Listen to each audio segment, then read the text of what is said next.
டிஎம்எஸோட பயங்கரமான பாட்டுங்க. சிவாஜி கணேசன் உச்சகட்ட நடிப்ப அந்த படத்துல எங்கே நிம்மதி எங்கே நிம்மதி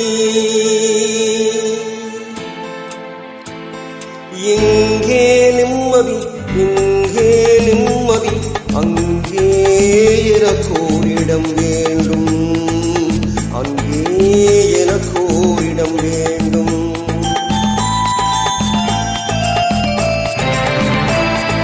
எங்கே நிம்மதி எங்கே நிம்மதி அங்கே எனக்கோரிடம் வேண்டும்